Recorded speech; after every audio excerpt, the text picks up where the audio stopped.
ሓደ ካብታዊ ህይወትና ክንወስዶም ካብ እንኽእል ዓበይቲ ውሳነታት ንመጻኢ ህይወትና ክሃንጽ ወይ ከፍርዝ ዝኽእል ዕጫ ክንርኢ ኢና። ንሱ ድማ መርዓ እዩ።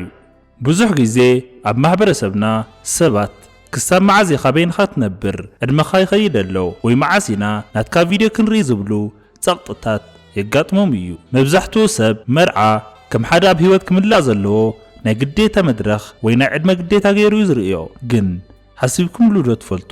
ፍርቂ ካብቲ ብዓብይ ጓይላን ብውዕውዕ ስምዒትን ጅመር ሓዳር ስለምንታይ ብፍትሕ ወይ ብስውር ናይ ውሽጢ ጸቕጢ ከም ዝፈርስ? ስለምንታይ እዩ እቲ ብፍቕሪ ዝተጀመረ ገዛ ድሕሪ ሒደት ዓመታት ናብ ናይ ስቕታ ቤት ማእሰርቲ ዝቕየር? ሎሚ ኣብዚ ቪድዮ እዚ ነቲ ብዙሓት ሰባት ኣብ ውሽጦም ሓቢኦሞ ዘለዉ ሓቀኛ ሚስጥር ክንፈትሖ ኢና። መርዓ ቁኑዕ መሰረት እንተዘይሃልይዎ ክንደይ ጽቡቕ ህይወት ክድምስስ ከም ዝኽእል ሳይኮሎጂካዊ መርትዖታት ሒዘልኩም መጽእ ኣለኹ። እዚ ቪድዮ እዚ ንበይንኻ እንተሊኻ፣ ኣብ ፍቕራዊ ዝምድና እንተሊኻ ወይ ድማ ሓዳር ሃኒጽኻ ትነብር እንተሊኻ ንመጻኢ ህይወትካ ካብ ዓብይ ጸልማት ዝከላኸል ብርሃን ክህበካ እዩ። ጽኒኢልኩም ተኸታተሉኒ እምበኣር ናብቲ ቀዳማይን ኣዝዩ ዝተለመደን ጌጋ ምኽንያት ክንኣቱ።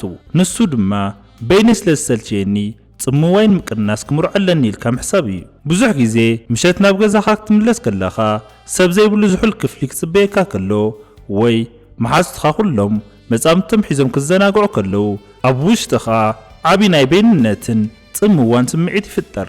ሽዑ ኣእምሮኻ ሓደ ቀሊል መዋጽኦ ይቕርበልካ። ሰብ እንተምጺኻ ሓዳር እንተመስሪትካ እዚ ጽምዋ እዚ ንሓዋሩ ክጠፍዩ ይብለካ። ነገር ግን ክቡራት ናይ ገዛና ስድራ ቤት ስነ ልበናዊ ሓቂ ኣዝዩ መሪርን ተገራጫውን እዩ። ንስኻን በይንኻ ከለኻ ምስ ነብስኻ ሰላም እንተዘይረኺብካ ካልእ ሰብ ምጽኻ ድማ ክልተ ኮይንኩም ክትጽመው። ፍቕርን ሓዳርን ናይ ጽምዋ መሐከሚ ክኒን ኣይኮነን። ሓዳር ክልተ ዝጎደሎም ሰባት መጽኦም ሓደ ሙሉእ ዝኾንሉ ቦታ ኣይኮነን። ንስኻ ፍርቂ ኾንካ እታ ጓል ድማ ፍርቂ ኮይና እንተመጺኹም እቲ ዝፍጠር ሓዳር ፍርቂ ሓዳር እዩ ዝኸውን። ጽምዋ ዝመጸ ካብ ወጻኢ ዘይኮነስ ካብ ውሽጣዊ ባዶነት እዩ። ነቲ ውሽጣዊ ባዶነትካ ባዕልኻ ብዕቤትን ብመንፈስን ከይመላእኻዮ ናብ ቃል ኪዳን እንተተሓዊካ እቲ ዘምጻኻዮ ሰብ ነቲ ባዶነትካ ክመልአልካ ክትጽበ ኢኻ። ንሱ ክመልአልካ ምዘይኽእል ድማ ሕርቃን፣ ቅሬታን ተስፋ ምቑራጽን ይጅምር። ንበይንኻ ምጽዋም ይሕምም እዩ። ኣብ ውሽጢ ሓዳር ኮንካ ብጽምዋ ምስቓይ ግን ዝኸፍአ ናይ ነፍሲ ስቓይ እዩ። ናብቲ ካልኣይ ሓደገኛ ምኽንያት ክንሰግር። ንሱ ድማ ካብ ናይ ውልቀ ህይወትካ ጸገማት ንምህዳም መርዓ ከም መዋጽኦ ምጥቃም እዩ። ኣብ ህይወትና ብዙሕ ጸገማት ይጋጥመና እዩ። ናይ ስድራ ቤት ወጥሪ፣ ቁጠባዊ ዓቕሊ ጽበት፣ ናይ ስራሕ ምስኣን ጸቕጢ ወይ ድማ ካብ ቀደም ዝሰዓበና ናይ ኣእምሮን ስምዒትን ጠበሳታት ወይ ድማ ትራውማ ክህልወና ይኽእል። ኣብ ከምዚ ዝበለ ናይ ጭንቀት እዋን መርዓ ልክዕ ከም ሓደ ካብዚ ኩሉ መከራ ዘምልጠካ ናይ ህጹጽ እዋን ማዕጾ ጌርካ ምሕሳብ ዓብይ ጌጋ እዩ። ገሊኡ ሰብ ካብ ናይ ስድራ ቤት ወጥሪን ምውጻእ እየ ተመርዐ ይብል። እዚ ግን ልክዕ ካብ ሓዊ ናብ ፈሓም ምህዳም እዩ። ስለምንታይ? ጸገማትካ ከይፈታሕካን ኣእምሮኻ ከየህዳእካን ናብ ሓዳር እንተኣቲኻ ነቲ ዘይትፈትሐ ናይ ትማል ጸገምካ ሒዝካ ኢኻ ናብቲ ሓድሽ ገዛ ተኣቱ። ሓዳር ባዕሉ ሓደ ዓብይ ናይ ሓላፍነት ዓለም እዩ። ናይ ቁጠባ፣ ናይ ሓባር ስምምዕ፣ ናይ ቆልዓ ምዕባይ ተወሳኺ ጸቕጥታት ኣለዎ። ባዕልኻ ከይትፈወስካ ናብዚ ዓለም እዚ ክትኣቱ ከለኻ እቲ ናይ ቀደም ጸገምካ ምስቲ ሓድሽ ጸገም ተደሚሩ ዕጽፊ ኮይኑ ቅስቅሰካ እዩ። ሽዑ እቲ ሓዳር መዕቆቢኻ ዘይኮነስ ተወሳኺ ናይ ጭንቀት ምንጪ ይኸውን። ቅድም ቀዳድም ጸገማትካ ንምፍታሕ ብስለት ይሃሊኻ። ድሕሪኡ ምስ መጻምድትኻ ሓቢርካ ሓድሽ ህይወት ትስርት። እቲ ሳልሳይን ኣብ ማሕበረሰብና ብበዝሒ ዝርአን ጌጋ ምኽንያት ድማ ንወለዲ ወይ ንማሕበረሰብ ክትብል ጥራይ ምምርዓው እዩ። ወለድና ካብ ዘለዎም ዓሚቕ ፍቕርን ሃንቀውታን ተበጊሶም ክንወልደሎም ክርእዩ ክምርቑና ምድላዮም ባህርያዊ እዩ። ዕድመኻ ከይከደ ደቅኻ ክትወልድ ከለኻ ክንርኢ እናበሉ ኩሉ ግዜ ክዛረቡ ከለዉ ኣብ ልዕሌና ዓብይ ናይ ሕልና ጸቕጢ ይፈጥሩ እዮም። ፈተውትን መሓዙትን እውን ንሕና እኮ ተመሪዕና ወሊድና ንስኻኸ ክሳብ መዓዝ ንድሕሪት ክትተርፍ ኢኻ ክብሉ ከለዉ እቲ ማሕበራዊ ተጽዕኖ ናብ ውሽጥና ይኣቱ። ሽዑ እቲ ውሳነ ካብ ናትካ ውሽጣዊ ድልውነት ዘይኮነስ ንወለዲ ንምሕጋስን ንሰብ ተመሪዑ ንምባልን ጥራይ ዝግበር ይኸውን። ክቡራት ተዓዘብቲ፣ እዚ ኣዝዩ ሓደገኛ ውሳነ እዩ። ንሳቶም ንክሕጎሱ ጥራይ ኢልካ ናብዚ ዓብይ ቃል ኪዳን ምእታው ኣብ መወዳእታ ንርእስኻን ንወለድኻን ዓብይ ሓዘን እዩ ዝተርፍ። ስለምንታይ ክንብል ከለና እቲ ናይ መርዓ መዓልቲ ጓይላን ድግስን ንሓደ መዓልቲ እዩ። እቶም ሰባት መጺኦም ተሓጒሶም ይበልዑ ይሰትዩ ይምርቁኻ። ካብኡ ድሕሪኡ ግን ናብ ገዞም ይምለሱ እዮም። እቲ መዓልታዊ ናይ ሓባር ህይወት፣ እቲ ናይ ኣተሓሳስባ ዘይምስምማዕ፣ እቲ ናይ ውሽጢ ጸቕጢ ዘሕልፎ ግን ንስኻ ጥራይ ኢኻ። ሓዳር ናትካ እዩ። ንስኻ ብኣእምሮን ብመንፈስን ከይተዳለኻ ንሰብ ክተሐጉስ ኢልካ ቃል ኪዳን ኣይትእሰር። ሕጂ ድማ ናብቲ ራብዓይን ናይ ዝክፋል መወዳእታን ዝኾነ ጌጋ ምኽንያት ክንሰግር። ንሱ ድማ ማሕበራዊ ደረጃኻ ወይ ጽቡቕ ስምካ ወይ ድማ ኢሜጅ ንምዕቃብ ጥራይ ሰብ ምድላእ እዩ። ኣብዚ ዘለናሉ ዘመን ማሕበራዊ መራኸቢታት ወይ ድማ ሶሻል ሚድያ ዓብይ ናይ ውድድር ባይታ ፈጢሩ ኣሎ። ሰባት ጽቡቕ ስእሊ ክሰቕሉ ከለዉ፣ ፐርፌክት ካፕል ተባሂሎም ክውደሱ ከለዉ ክንርኢ ከለና ኣብ ውሽጥና ተመሳሳሊ ጽቡቕ ቪዥዋላዊ ትርኢት ወይ ድማ ኢሜጅ ናይ ምፍጣር ድሌት ይሓድረና። ገሊኡ ሰብ እገለኮ ዶክተር እያ ወይ እገለኮ ሃብታም እዩ ምስ እንተተመርዐየ ኣብ ቅድሚ ሰባት ዓብይ ክብርን ማሕበራዊ ማዕርግን ክህልወኒ እዩ ኢሉ ይውስን። እዚ ዓይነት ሓዳር ልክዕ ከም ሓደ ብጽቡቕ ወርቃዊ ሰንሰለት ዝተኣሰረ ቁልፊ እዩ። ካብ ወጻኢ ክረአ ከሎ ኣዝዩ ማራኺ ዘብረቕረቕን ኩሉ ሰብ ዝምነዮን እዩ። ነገር ግን ውሽጡ ክትፍትሾ ከለኻ እቲ መሰረታዊ ፍቕሪ፣ እቲ ናይ መንፈስ ስኒት፣ እቲ ልባዊ ምቅራብ የለን። ሓዳር ንትርኢትን ንወረን እንተኾይኑ ውሽጡ ጥራዩ ዝተረፈ ስለ ዝኸውን ቀልጢፉ ካብ ውሽጡ ክበላሾ ይጅምር። መልክዕ፣ ማሕበራዊ ማዕርግ፣ ሃብቲ ኩሉ ክቕየር ዝኽእል ጊዜያዊ ነገር እዩ። እቲ ዘለኣለማዊ ጸንሕ ግን እቲ ክልተ ሰባት ዘለዎም ሓቀኛ ሰብኣዊ ርክብ እዩ። ስለዚ ማሕበራዊ ምስልኻ ንምጽባቕ ጥራይ ኢልካ ኣብ ህይወትካ ዓብይ ውሳነ ካብ ምውሳድ ተቆጠብ። ክቡራት ናይ ገዛና ስድራ ቤት፣ ክሳብ ሕጂ ነቶም ሰባት ብስምዒት ተደፋፊኦም ዝውስንዎም 4 ሓደገኛታት ናይ መርዓ ምኽንያታት ብሰፊሑ ርኢናዮም ኣለና። ሕጂ ድማ ናብቲ ኣወንታዊ ብሩህን ኣዝዩ ኣገዳስን ሸነኽ ክንምለስ። ስለምንታይ ደኣ ኢና ክንምርዓ ዘለና? ሓቀኛን ህውትን ሓዳር ዝስረተሎም መሰረታት እንታይ እዮም ናብ ዝብል ሓሳብ ክንሰግር። እቲ ቀዳማይን መሰረታውን ረቑሒ ንስኻን ባዕልኻ ነቲ መርዓ ዘድልዮ ሓላፍነት ወይ ድማ ኮሚትመንት ብምሉእ ልብኻ ክትቅበሎ ብቕንዕና ዝተዳለኻ ምዃንካ ክትፈልጥ ከለኻ እዩ። ብዙሕ ግዜ ሰባት ብዛዕባ መርዓ ክሓስቡ ከለዉ ኣእምሮኦም ቀጥታ ናብቲ ናይ መርዓ መዓልቲ ጓይላ፣ ጽቡቕ ናይ ቬሎ ወይ ናይ ሱፍ ክዳን፣ ናይ ፎቶግራፍ ትርኢትን ደስ ዝብል ናይ መዓልቲ ድግስን እዩ ዝወስዶም። እዚ ግን ናይ መርዓ መጀመርታ ደቂቕ እምበር መርዓ በዓሉ ኣይኮነን። መርዓ ማለት እቲ ጓይላ ወዲኡ ጋሻ ናብ ገዙ ምስ ተመለሰ ንስኻን እታ መጻምድትኻን ጥራይ ኣብቲ ገዛ ክትተርፉ ከለኹም እዩ ዝጅምር። እዚ ማለት ድማ ንሙሉእ ህይወትካ እተኣትዎ ዓብዪ ውዕሊ እዩ። ሓላፍነት ክንብል ከለና ድማ እቲ ሰብ ኣብ ጽቡቕ እዋን ጥራይ ዘይኮነስ ህይወት ውረድ ደይብ ክትፈጥር ከላ፣ ቁጠባዊ ጸገም ክመጽእ ከሎ ወይ ሓደ ካብኣቶም ብሕማም ክሕመስ ከሎ ኩሉ ግዜ ብተኣማንነት ሓቢርካ ናይ ምስጓም ጽኑዕ ውሳነ ማለት እዩ። ነዚ ሓላፍነት እዚ ብስምዒት ዘይኮነስ ብንቕሓትን ብፍቓድን ክትስከሞ ኣእምሮኻ መንፈስካን ተዳልዩ ምህላው ክተረጋግጽ ኣለካ። እዚ ድልውነት እዚ ኣብ ውሽጥኻ ክስምዓካ ከሎ እቲ መርዓ ጽኑዕ መሰረት ሒዙ ይጅምር። ናብቲ ካልኣይን ኣዝዩ ዓሚቕን ቁኑዕ ምኽንያት ክንሰግር። ንሱ ድማ ንውልቃዊ ዕቤትካን ናይ ውሽጢ ኣእምሮኻ ፈውሲ ወይ ድማ ሂሊንግ ቀዳምነት ሂብካ። ሕጂ ድማ ነዚ ናይ ዕቤት ጉዕዞ እዚ ምስ መጻምድትኻ ክትካፈሎ ፍጹም ቁሩብ ምዃንካ ክስምዓካ ከሎ እዩ። እዚ ነጥቢ እዚ ኣብ ናይ ስነ ልቦና ፍሉይ ቦታ ኣለዎ። ብዙሓት ሰባት ካብ ናይ ቁልዕነት ዕድመኦም ካብ ዝሓለፈ ዝተበላሸዩ ፍቕራዊ ዝምድናታት ወይ ካብ ዝተፈላለዩ ማሕበራዊ ምኽንያታት ዝሰዓቦም ናይ ውሽጢ ኣእምሮ ጠባሳታት ወይ ድማ ፓስት ትራውማ ሒዞም እዮም ዝነብሩ። እዚ ጠባሳ እዚ ድማ ፍርሒ፣ ናይ ምጥርጣር ስምዒት፣ ናይ ቀልጢፍኻ ናይ ምሕራቕ ባህሪ ክኸውን ይኽእል። ነዚ ናይ ውሽጢ ችግር ከይፈወስካ ተመርዐ ክሓዊ እየ ኢልካ ናብ ሓዳር እንተኣቲኻ ሓዳርካ መውጓእቲ ዝኸውን። ስለምንታይ? ነቲ ኣብ ውሽጥኻ ዘሎ ሕርቃንን ፍርሕን ናብቲ መጻምድትኻ ክትተፍኦ ስለ ትጅምር።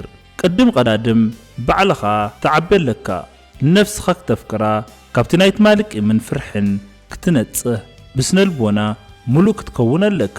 ባዕልኻ ምስ ፈወስካ ድማ እዩ እቲ ናይ ህይወት ጉዕዞ ብመንጸባረቒ ርእሰ ተኣማንነት ምስ ካልእ መጻምድትን ምክፋል ዝዳሎ። ሓዳር ማለት ሓደ ሓሚሙ ዘሎ ሰብ ክሓወየሉ ዝመጽእ ሆስፒታል ኣይኮነን። ሓዳር ማለት ክልተ ጥዑያትን ዝዓበየን ሰባት ሓቢሮም ተወሳኺ ጽባቐን ጥዕናን ዝፈጥሩሉ ዓለም እዩ። እቲ ሳልሳይን ነቲ ሓዳር ንዘለኣለም ዘላቕነት ዝህቦ ቁኑዕ መሰረት ድማ ምስቲናትካ ስነ ምግባር ወይ ድማ ቫሉስ ረብሓታትን ናይ ህይወት ዕላማታትን ፍጹም ዝሰማማዕ ወይ ድማ ኮምፕቴብል ሰብ ረኺብካ ብሓባር ሓድሽ ህይወት ክትሃንጽ ክትውስን ከለኻ እዩ። ክቡራት ተዓዘብቲ ፍቕሪ ብግዝያዊ ስምዒት ወይ ብመልክዕ ጥራይ ተሳሒቡ ክጅምር ይኽእል እዩ። መልክዕ ግን ግዝያዊ እዩ። ዕድመ ክኸይድ ከሎ መልክዕ ይቕየር እዩ። እቲ ብግዝያዊ ስምዒት ዝመጸ ውዕውዕ ፍቕሪ እውን ምስ ግዜ ናብ ንቡር ናይ ህይወት ዋሕዚ ምውራዱ ዘይተርፍ እዩ። ሽዑ እቲ ሓዳር ጸኒዑ ንኽነብር ዘኽእሎ ናይ ክብርታትን ዕላማታትን ምስምማዕ ወይ ድማ ኣላይንመንት ኦፍ ቫሉስ ኤንድ ጎልስ እዩ። ስነ ምግባር ወይ ክብርታት ክንብል ከለና ብዛዕባ እምነት ዘለኩም ሚዛን፣ ሰባት ከመይ ጌርኩም ከም ተኽብሩ፣ ገንዘብ ከመይ ጌርኩም ከም ተመሓድሩ፣ ደቅኹም ብኸመይ ዓይነት ስነ ምግባር ክዓብዩ ከም እትደልዩ ዘለኩም ናይ ሓባር ስምምዕ ማለት እዩ። ናይ ህይወት ዕላማ ክንብል ከለና ድማ ድሕሪ 10 ወይ 20 ዓመት ንርእስኹም ኣበይ ክትረኽቧ ከም እትደልዩ ዘለኩም ራእይ እዩ። ክልተ ሰባት ብመልክዕ ተሳሒቦም ግን ድማ እቲ ሓደ ናብ ምብራቕ እቲ ሓደ ናብ ምዕራብ ክጓዓዝ እንተደልዩ እቲ ሓዳር ኣብ ማእኸል ክበጣጠስ ዘይተርፍ እዩ። ነገር ግን እቲ ናይ ህይወት ዕላማኹም ስነ ምግባርኹምን ማዕረ እንተኾይኑ ህይወት ማዕበል ክተምጽእ ከላ እኳ ነንሕድሕድኩም ተታሒዝኩም ብስኒትን ብመንጸባረቂ ዜማን ክሰግርዎ ኢኹም። ንሓባራዊ ዕላማኹም ክትብሉ ሓቢርኩም ክትሰርሑ ከለኹም እቲ ሓዳር ትርጉም ይረክብ። ክቡራት ናይ ገዛና ስድራ ቤት ሕጂ ናብቲ ኣዝዩ ኣገዳሲ ዝኾነ ናይ ውሳነ መድረኽ መጺና ኣለና። እቶም 4 ጌጋታት ናይ መርዓ ምኽንያታትን እቶም 3 ሓቀኛታት መሰረታትን ሓደ ብሓደ ተንቲናዮም ኣለና። ሕጂ ግን እቲ ዓብይ ሕቶ ነዚ ፍልጠት እዚ ብቐጥታ ናብ ህይወትና ከመይ ጌርና እንትርጉሞ ንበዓልናኸ ከመይ ጌርና ኢና ክንግምግም ዘለና ዝብል እዩ። ስነ ልቦና ሓደ ዓብይ ሓቂ ይመረና እዩ። ሓዳር ማለት ክልተ ዝጎደሎም ሰባት መጽዮም ሙሉእ ዝኾኑ ቦታ ኣይኮነን። ሓዳር ማለት ክልተ ባዕሎም ሙሉኣት ዝኾኑ ምስ ነብሶም ዝተዓረቑ ውሽጣዊ ሰላም ዘለዎም ሰባት መጽዮም ተወሳኺ ጽባቐን ናይ ህይወት ሓይልን ዝፈጥሩሉ ቀመር እዩ። ከምቲ ቅድሚ ሕጂ ኣብ ቻነልና ብሰፊሕ ዝተዘራረብናሉ ናይ ፍቕሪ ቀመር እቶም ተለዋወጥቲ ረቑሒታት ኣብ ክልቲኡ ወገን ማዕረ ክኾኑ ኣለዎም። ንስኻ ኣብ ውሽጥኻ ዓብይ ናይ ስምዒት ባርነት ሒዝካ እታ ጓል እውን ተመሳሳሊ ናይ ትማል ጠባሳ ሒዛ እንተመጽኣ እቲ ዝፍጠር ሓዳር ምትእምማን ዘይኮነስ ናይ ክልተ እስራት ናይ ስቓይ ዓለም እዩ ዝኸውን። ስለዚ ቅድሚ ናብ ሓዳር ምህዋኽና ንነብስና ክንገጥማ ኣለና። ክንፈርሕ የብልናን። እቲ ዝበለጸ ፈውሲ ካብ ሓቀኛ ውሽጣዊ ገምጋም ይጅምር። ሕጂ እምበኣር ነፍሲ ወከፍና ኣብ ቅድሚ ሓቀኛ መስትያት ደው ኢልና ንነፍስና ክንሓታ ዘለና 3 ናይ ስነ ልቦና ገምጋም ሕቶታት ክህበኩም። እዞም ሕቶታት እዚኦም ብንቕሓት ክፉት ኮይንካ ክትምልሶም ኣለካ። ቀዳማይ ሕቶ፣ ኣነ ሕጂ በይነ ከለኹ ምስ ነፍሰይ ሰላም ኣለኒ ዶ? ሕጉስ ድየ? ንስኻን በይንኻ ኣብ ዘለኻሉ ግዜ ትርጉም ዘለዎ ህይወት ክትነብር እንተዘይኽኢልካ መርዓ እቲ ጽምዋኻ ክሰብረልካ ክትጽበ የብልካን። ቅድም ቀዳድም ንበይንኻ ከለኻ ሙሉእ ሰብ ኩን። ካልኣይ ሕቶ፣ ካብ ዘለኒ ናይ ውሽጢ ፍርሒ ናይ ቁጠባ ወጥሪ ወይ ናይ ስድራ ቤት ጸቕጥን ምህዳም ድየ ክብርዖ ዝደሊ ዘለኹ? እዚ ሕቶ እዚ ኣዝዩ ወሳኒ እዩ። ምኽንያቱ ውሳነኻ ናይ ህድማ እንተኾይኑ እቲ ዘምለጥካዮ ዝመሰለካ ጸገም ኣብቲ ሓድሽ ሓዳር ተዓጻጺፉ ክጸንሐካ እዩ። መርዓ መዕቆብ ስደተኛታት ኣይኮነን። መርዓ ናይ ሓባር ራእይ ዝስረተሉ ባይታ እዩ። ሳልሳይ ሕቶ፣ ምስቲ ሕጂ ዘለኒ መጻምድተይ ካብቲ ናይ መልክዕን ናይ ግዝያዊ ስምዒትን ፍቕሪ ወጻኢ ዘለና ናይ እምነት ናይ ስነ ምግባርን ናይ መጻኢ ዕላማን ስኒት ክሳብ ክንደይ ሓያል እዩ? ኣብ መንጎኹም ክፉት ዝርርብ ኣሎ ዶ? ብዛዕባ መጻኢ ደቅኹም፣ ብዛዕባ ገንዘብ ኣተሓሕዛ፣ ብዛዕባ ህይወት ውረድ ደይብ ክትመጽእ ከላ ከመይ ጌርኩም ከም ትፈትሕዎ ብንቕሓት ትዘራረቡ ዶ? እዚ ስኒት እዚ እንተሃልዩ እቲ ሓዳር ጽኑዕ መሰረት ኣለዎ። ቅድሚ ጽቡቕ መጻምድቲ ምድላይካ ንበዓልኻ ጽቡቕ መጻምድቲ ኩን ዝብል እዩ። ብዙሕ ግዜ ሰባት ከምዚ ዓይነት ጠባይ ዘለዋ ጓል ክረክብ ይደሊ ወይ ከምዚ ዝበለ ክብርታት ዘለዋ ጓል ይምነ ይብሉ። ሓሳብካ ጽቡቕ እዩ።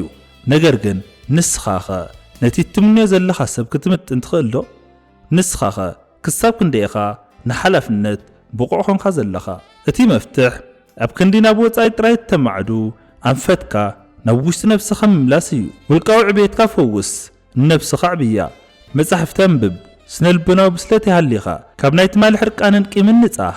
ንስኻ ምስ ነብስኻ ክትዕረቕ ከለኻ እቲ ትፈጥሮ ዝምድና እውን ናይ ሰላምን ናይ ፍቕሪ መንጸባረቂ ክኸውን እዩ። መርዓ ማለት ንመንነትካ ኣሕሊፍካ እትህበሉ ባርነት ኣይኮነን። መርዓ ማለት ክልተ ናጻን ብሱላትን ሰባት ሓቢሮም ንሓደ ዓቢ ዕላማ ክጓዓዙ ከለዉ ዝፍጠር ማሕተም እዩ። ነዚ መፍትሕ እዚ ሒዝካ ናብ ቃል ኪዳን ክትስጉም ከለኻ ዝመጽእ ማዕበል ህይወት ከናውፀካ ይኽእልን እዩ። ክቡራት ናይ ገዛና ስድራ ቤት እምበኣር ሎሚ ቅድሚ ቃል ኪዳን ምእሳርና ክንሪኦም ዘለና ሓቅታት ብሰፊሕ ፍትሽናዮም ኣለና። መርዓ ቁኑዕ መሰረት ስነልቦናዊ ብስለት ልባዊ ምቕርራብን ናይ ዕላማ ስኒትን ተሃልይዎ ኣብዚ ምድሪ ክትረኽቦ ትኽእል ናይ ህይወት ገነት እዩ። መዓልታዊ ዕቤትካ ሰላምካን ደስታኻን መንጸባረቂ ዝኾነሉ ሓያል ቃል ኪዳን እዩ። ብኣንጻሩ ግን ካብ ጽምዋ ንምህዳም ንሰብ ንምሕጋስ ወይ ማሕበራዊ ምስልኻ ንምጽባቕ ጥራይ ተባሂሉ ብጌጋ ምኽንያት እንተተመስሪቱ እቲ ሓዳር ቀልጢፉ ናይ ውሽጢ ስቓይን ናይ ኣእምሮ ቤት ማእሰርትን እዩ ዝኸውን። ሕጂ እቲ ምርጫ ኣብ ኢድና እዩ ዘሎ። ዕድመና ስለ ዝኸደ ወይ ሰብ ስለ ዝጸቐጠና ዘይኮነስ ንባዕልና ንሓላፍነት ብቕዓት ኮይንና ካብ ናይ ትማል ጥባሳታትና ተፈዊስና ምስቲናትና ክብርታት ዝሰማማዕ ሓቀኛ መጻምድቲ ሒዝና ክንጓዓዝ ከለና እዩ እቲ ቐመር ዝሰርሕ። ሓዳር ንሓደ መዓልቲ ድግስ ዘይኮነስ ንሙሉእ ህይወት እዩ እሞ ነቲ ውሳነ ብዓብዪ ንቕሓትን ብስለትን ክንሕዞ ይግባእ። ነዚ ሎሚ ዝተዛረብናሉ ሓሳብ ንኹሉ ክምሩዕ ዝሓስብ ዘሎ ኣብ ፍቕራዊ ዝምድና ዘሎ ወይ እውን ኣብ ከምዚ ዝበለ ማሕበራዊ ጸቕጢ ወዲቑን ዘሎ መሓዛኹምን ቤተሰብኹምን ሼር ብምግባር ንቕሓቶም ንምዕባይን ኣብ ቁኑዕ ውሳነን ክበጽሑን ሓግዝዎም። ነዚ ቪድዮ እዚ እንተፈቲኹምዎ ላይክ ምግባር ኣይትረስዑ። ቻነልና ክሳብ ሕጂ ሰብስክራይብ ዘይገበርኩም ድማ ማሕበራዊ ህይወትና ንምህናጽ ስነልቦናዊ ብስለትና ንምዕባይን ኩሉ ግዜ ብሉጻት ኮይንና ንክንርከብ ናይዚ ሓያል ገዛና ቤተሰብ ኩኑ። ኣብ መወዳእታ ሓንቲ ሕቶ ንዓኹም ክሓድገልኩም። ንዓኹም ካብ ዘርእስቲ እዚ ዝያዳ ልብኹም ዝተንከፎ ነጥቢ እንታይ እዩ? ብዛዕባ ዞም ጌጋታትን ቁኑዓትን ምኽንያታት ዘለኩም ርእቶ እንታይ ይመስል? ኣብ ኮመንት ጸሓፉለይ። ጽቡቕ ናይ ውሽጢ ሰላም፣ ፍቕርን ርእሰ ተኣማንነትን ንኹልኹም የቐኒየለይ። ሰላም።